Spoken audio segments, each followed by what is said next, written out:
भगवद शरणागत प्रस्तुत करते हैं आप सभी के लिए बाल राम कथा पर आधारित श्रृंखला कथा राम की। इस श्रृंखला में प्रस्तुत है कार्यक्रम कथा राम की भाग 17। अब तक आप सुन चुके थे कि रावण ने कैसे सीता का हरण किया तथा जटायु और रावण का युद्ध। फिर लंका ले जाकर रावण ने सीता को कैसे प्रताड़ित किया। अब सुनिए इससे आगे का इतिहास। राम के मन में कई प्रकार के प्रश्न थे, आशंकाएं थी। मारीच की माया उन्होंने देख ली थी। वो छल से उन्हें कुटिया से दूर ले आया था। अब क्या होगा, यही सोचते हुए वे कुटिया की ओर भागे चले जा रहे थे। वापसी में एक पल भी विलंब नहीं करना चाहते थे। लक्ष्मण को वे कुटी पर छोड़ आए थे सीता की रखवाली के लिए। अच्छा हो कि लक्ष्मण वहीं हो, मारीच की मायावी आवाज उन तक न पहुंची हो। राम ने सोचा, सीता अकेली रही तो राक्षस उसे मार डालेंगे, खा जाएंगे। तभी उन्होंने पगडंडी से लक्ष्मण को आते देखा। वही हुआ जिसका राम को डर था। अनिष्ट की आशंका और बढ़ गई। पता नहीं सीता किस हाल में होगी।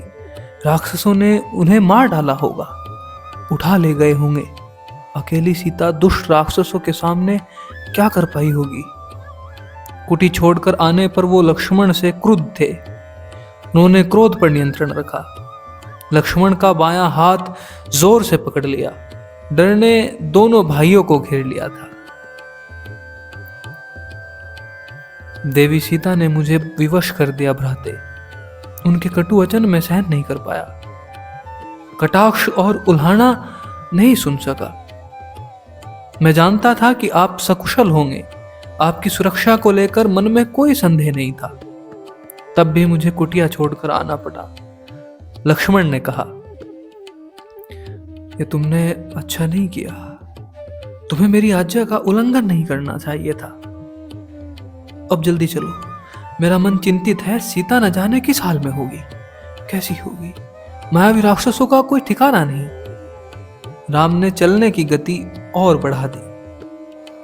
कुटिया अभी कुछ दूर थी पर दिखाई पड़ने लगी थी।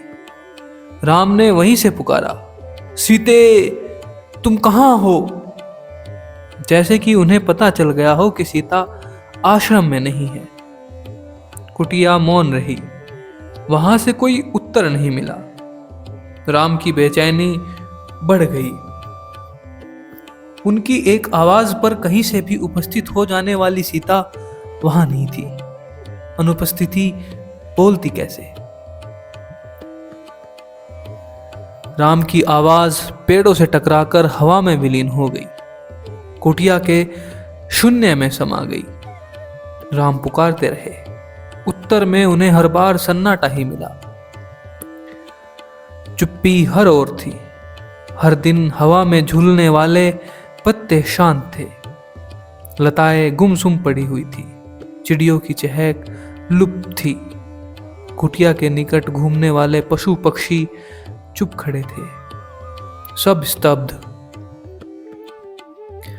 राम भागते हुए आश्रम पहुंचे। कुटिया में जाकर देखा, सीते सीते पुकारते हुए उन्होंने आसपास की हर जगह देखी। पेड़ों झाड़ियों के पीछे गए। उन स्थानों की ओर भागे जहां सीता जा सकती थी, परंतु सीता का कहीं पता न था। शोक से व्याकुल राम रोने लगे। सीता से बिछुड़ना उनके लिए असहनीय आघात था। वे सूध-बूध भुला बैठे। विरह में गोदावरी नदी के पास गए। उससे पूछा,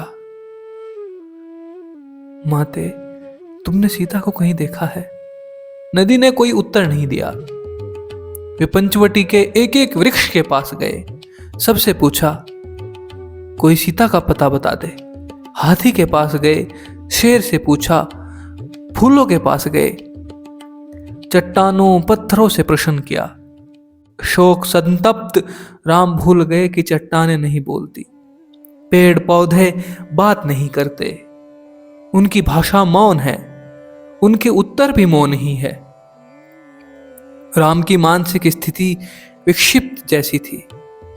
एक बार उन्हें लगा कि सीता वहीं है, कुटिया के पास, अभी भागकर पेड़ के पीछे छिप गई है, उन्हें खिजाने के लिए। सीते, मेरे साथ परिहास मत करो। राम तुरंत उस पेड़ की ओर दौड़ पड़े। वहां कोई नहीं था। वे निराश होकर पेड़ के नीचे बैठ गए। राम का दुख लक्ष्मण से देखा नहीं जा रहा था। उनका व्यवहार सहन नहीं हो रहा था। वे राम के निकट गए।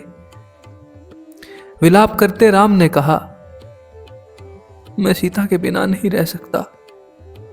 तुम अयोध्या लौट जाओ लक्ष्मण, मैं वहां नहीं जाऊंगा, यहीं प्राण दे दूंगा। मैं सीता के साथ आया था, उसके बिना कैसे लौटूंगा? नगर वासियों को क्या मुंह दिखाऊंगा? तुम जाओ लक्ष्मण, मुझे यहीं छोड़ दो। आप आदर्श पुरुष है, आपको धैर्य रखना चाहिए। इस तरह दुख से कातर नहीं होना चाहिए। हम मिलकर सीता की खोज करेंगे।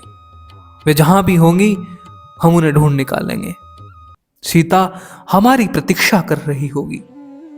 लक्ष्मण ने उन्हें ढांढस बंधाते हुए कहा।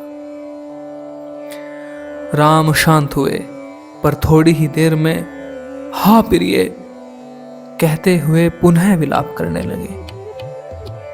इसी बीच आश्रम के आसपास भटकने वाला हिरणों का एक झुंड राम लक्ष्मण के निकट आ गया।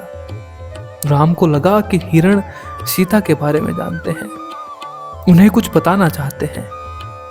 हे मृग, तुम ही बताओ, सीता कहाँ है? राम ने पूछा।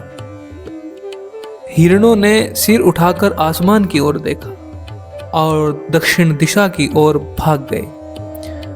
राम ने संकेत समझ लिया। हमें सीता की खोज दक्षिण दिशा में ही करनी चाहिए, उन्होंने लक्ष्मण से कहा। हिरण उसी ओर गए हैं। वन में भटकते हुए उन्होंने एक टूटे हुए रथ के टुकड़े देखे, मरा हुआ सारथी और मृत घोड़े भी देखे। वन में रथ का क्या प्रयोजन, उसके टूटने का क्या अर्थ? राम असमंजस में पड़ गए।